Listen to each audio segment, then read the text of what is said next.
Olá, saúdo cada um de vocês com a graça e a paz de nosso Senhor Jesus Cristo. Amém? Bem, irmãos, eu estou aqui para compartilhar com os irmãos aquilo que eu entendi sobre o texto que lerei do Manancial. O meu nome é Miriam Anita e eu quero esclarecer que o Manancial é uma publicação de meditações diárias da União Feminina Missionária Batista do Brasil. Então, o texto não é meu, eu só digo aquilo que eu entendi, ok? Vamos orar? Pai, pedimos a tua bênção, pedimos que tu estejas conosco nos esclarecendo na leitura que faremos, tanto do Manancial quanto da Bíblia. Que tu possas, Senhor, nos transformar. Obrigada por tudo, perdoa os nossos pecados, é o que te pedimos em nome de Jesus. Amém. O nosso manancial hoje foi escrito pelo pastor Fábio Martins e o título do texto é Uma Viva Esperança. O pastor Fábio nos aconselha a ler Colossenses capítulo 2, versículos 6 ao 15. Então nós faremos isso agora, tá bom?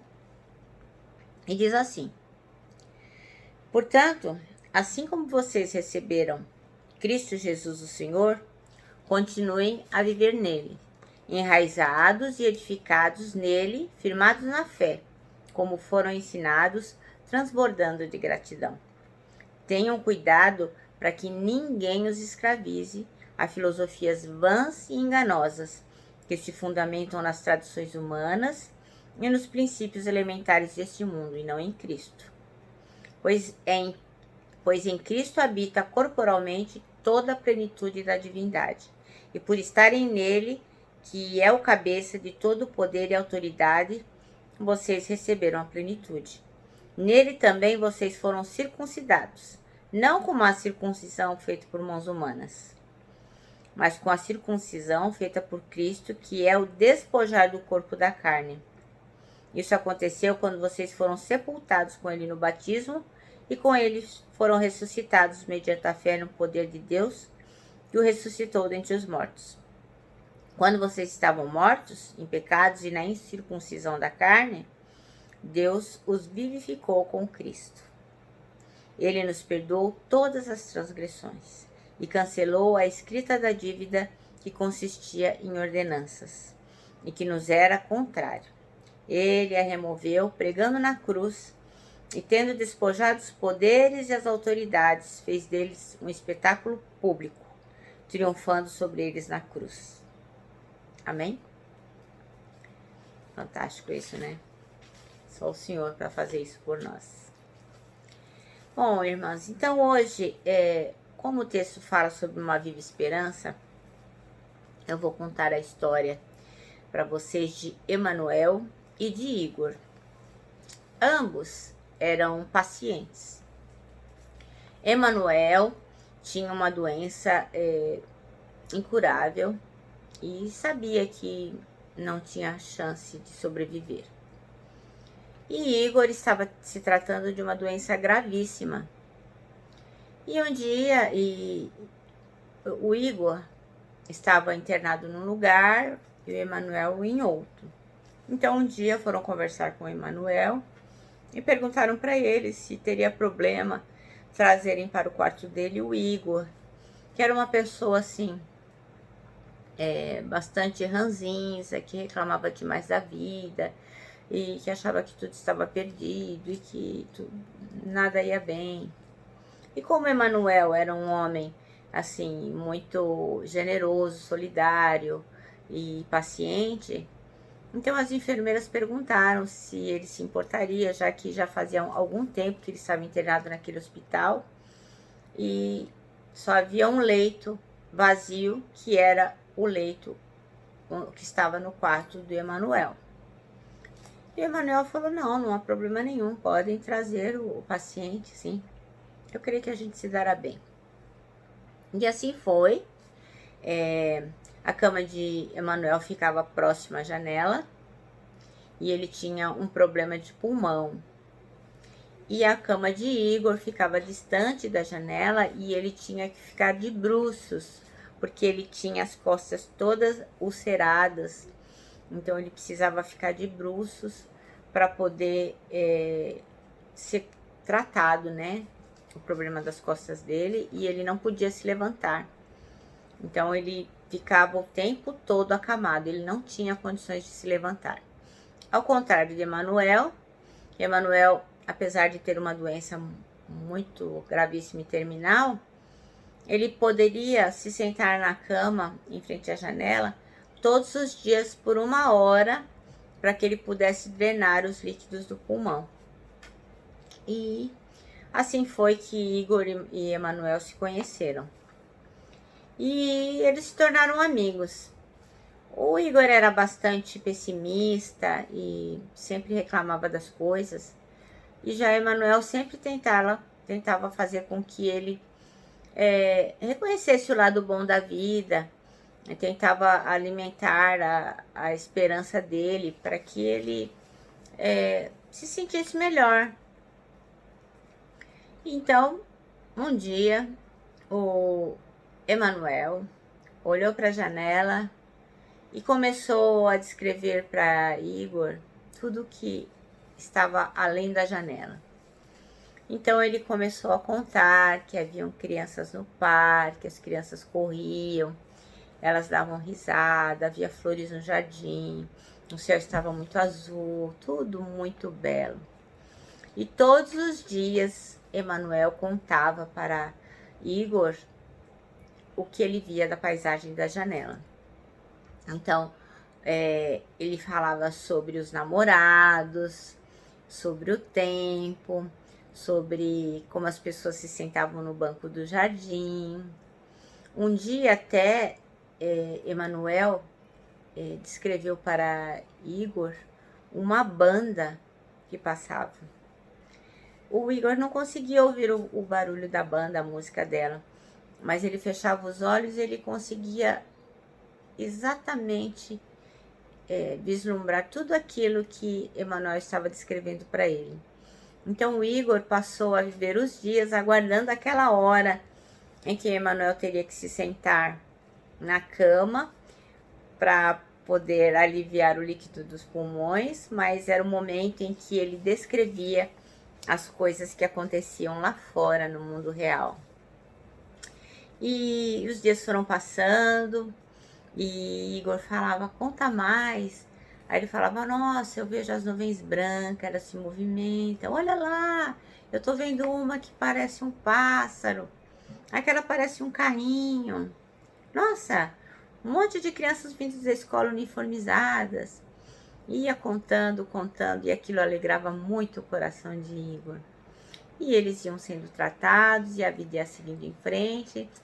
E Igor se tornou uma pessoa menos resmungona, porque ele tinha lá Emanuel para conversar, e eles falavam sobre suas esposas, sobre suas vidas, seus filhos, netos. E eram tardes muito agradáveis, e Igor vivia praticamente para esperar a hora em que Emanuel iria lhe descrever as coisas que ele via pela janela.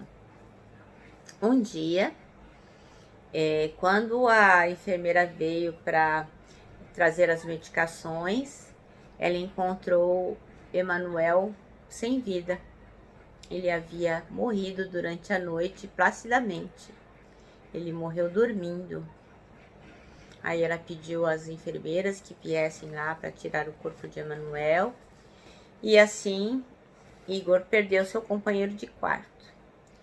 E a hora que ele chegou mais oportuna, né? Quando já achou que não teria problema falar, ele perguntou para a enfermeira se ela poderia mudá-lo para a cama próxima à janela, porque ele queria ver também as coisas que Emanuel via e ter aquela tarde agradável, né? Aí a enfermeira o trocou com todo carinho, né? Puxou a cama que pertencia a Emanuel e empurrou a cama de Igor e o deixou ali. E aí Igor foi com os cotovelos, porque ele não podia se virar, ele só podia ficar de bruços, foi tentando levantar. E quando ele estava numa altura suficiente para olhar pela janela, ele lançou o olhar. E o que foi que o Igor viu? Uma parede branca. Aí, no outro dia, quando a enfermeira retornou ao quarto, ele perguntou: eu não entendo. Se da janela a única coisa que se vê é uma parede branca, como Emanuel poderia me descrever tantas coisas belas no mundo? E aí a enfermeira olhou para Igor e, com um sorriso nos lábios, disse a ele: Emanuel era cego. Talvez ele só quisesse manter viva a sua esperança. Bom, irmãs, então a nossa história aí termina assim, e nós vamos falar sobre uma viva esperança, e essa esperança é a esperança verdadeira, que é a esperança que nós temos em Jesus Cristo, né? O nosso versículo de hoje é o 6, que diz assim: portanto, assim como vocês receberam Cristo Jesus o Senhor, continuem a viver nele. Então, em Colossenses, no livro de Colossenses, no Novo Testamento, o apóstolo Paulo, ele adverte sobre as filosofias que não são verdadeiras, sobre tradição dos homens, práticas mundanas que se infiltram na igreja, né? Então, a gente pode estar cheio de tanta coisa que a gente esquece de fazer Jesus Cristo nosso suficiente, redentor e provedor. Então, às vezes, a gente se preocupa mais com forma, a gente se preocupa mais com tradições, com rituais, com religião, com um monte de coisa. A gente está muito ocupado com muitas coisas e esquece, né, que o principal de tudo é Jesus Cristo. É Ele que é o nosso Redentor e o nosso provedor. Então, para que isso não ocorra, a gente tem que permanecer o tempo todo com Jesus, fazendo dele a nossa fonte de esperança. Então, assim, lá na nossa historinha, o Emanuel não ficava olhando para a janela e todo dia ele não enchia o coração do Igor de esperança. É isso que nós temos que fazer em relação à palavra de Deus, a oração, a conexão com o nosso Cristo. Porque o que nos traz esperança é a fé. E a fé vem pelo ouvir, por ler a palavra de Deus. Se não tivermos isso, não poderemos manter viva a esperança. Então, o pastor Fábio diz que Cristo tem que ser a nossa esperança, pois ele vai nos santificar, que é o que está no versículos 9 e 10. Porque tudo que Deus tinha para nos revelar foi revelado em Jesus Cristo. Então, tudo que nós precisamos saber para sermos salvos, para termos um Senhor, está revelado em Jesus Cristo. Então, quando a gente se torna cristão, o que tinha de melhor em Cristo, a plenitude, passa também a ser nossa, a habitar em nós. Então, a gente não precisa de mais nada para preencher a gente. Nada. A gente não precisa de nenhuma tradição, de nenhum ritual, de nenhum... Não precisa de nada, nada. Cristo nos basta. Então, a gente é o templo de Deus. O Espírito Santo habita em nós. E através da plenitude, através de Jesus Cristo, nós somos aperfeiçoados todos os dias. Então, o que é a santificação, se não agradar a Deus? A gente tem que proceder corretamente e guardar os desígnios do coração. Então, é isso que é agradar a Deus, é obedecer. Não adianta nós sermos pessoas que não são obedientes, não somos obedientes ao Senhor e queremos agradá-lo. Não tem outro jeito, é só através da obediência. Então, ele diz também que no versículo 11 e 12, Cristo nos identifica, quer dizer, somos circuncidados por ele, não na carne, mas no coração, transformados e regenerados, passamos a viver em novidade de vida. Os judeus, eles não eram reconhecidos pela circuncisão, então nós também temos uma identidade agora em Cristo, que é a circuncisão do Espírito, né? É uma circuncisão do coração. Então a gente tem que ser realmente transformado e viver uma vida nova, não pode ser igual. Então, esta firme esperança ainda faz com que sejamos vivificados, o que está no versículo 13 ao 15. Então a gente não está mais morto nos pecados, nas coisas erradas que nós fazíamos, porque o Senhor nos resgatou, Ele nos tirou da morte para a vida. Quando nós dizemos assim: Senhor Jesus, eu aceito o Senhor como meu Salvador, eu creio no seu sacrifício na cruz, eu creio que o Senhor pode mudar toda a minha vida, neste momento nós passamos a viver. Então a gente se torna vivo pela obra de Jesus. E através do que Jesus Cristo fez na cruz, é que nós alcançamos o perdão dos nossos pecados. Não tem outro jeito. Há quem acredite que se você for bonzinho, você poderá alcançar o céu. Isso não é verdade. Você só vai conseguir estar com Deus no céu se você aceitar o sacrifício de Jesus na cruz. Se você aceitar o que Ele fez por você. Não há outro jeito, porque a Bíblia diz que não tem nenhum justo. Então, uma viva esperança na pessoa do Filho de Deus, em Jesus Cristo, nos faz passar da culpa para o perdão, da morte para a vida, das trevas para a luz, da falsa tranquilidade para a paz verdadeira. Então, se você não conhece ainda a viva esperança que há em Jesus Cristo, hoje é o dia de falar com a sua boca, declarar: Jesus Cristo, em teu nome eu peço perdão dos meus pecados e aceito o Senhor como meu Salvador. E se você aceitou Jesus Cristo como seu Salvador, você tem que viver uma vida pautada na vida de Jesus Cristo, na viva esperança. O Senhor não se agrada de pessoas que o desobedecem, de pessoas que não fazem as coisas de acordo com o que Ele quer, com um proceder incorreto. Bom, e o nosso manancial termina assim: Jesus deve ser sempre nosso alvo e a fonte de viva esperança. Amém? Bom, então, irmãs, eu creio assim que a gente tem que ter esperança, assim como a nossa historinha lá, o Emanuel levava esperança para o Igor, e era uma esperança que não era verdadeira, que a verdadeira esperança está em Jesus Cristo. Nós também temos que levar as pessoas à viva esperança. Viver de forma que as pessoas nos olhem e digam: o que é que você tem de diferente? E você vai poder dizer sobre a viva esperança. Amém? Termino deixando um abraço fraternal, um abraço de urso, e termino com a palavra de ordem, que é saudades.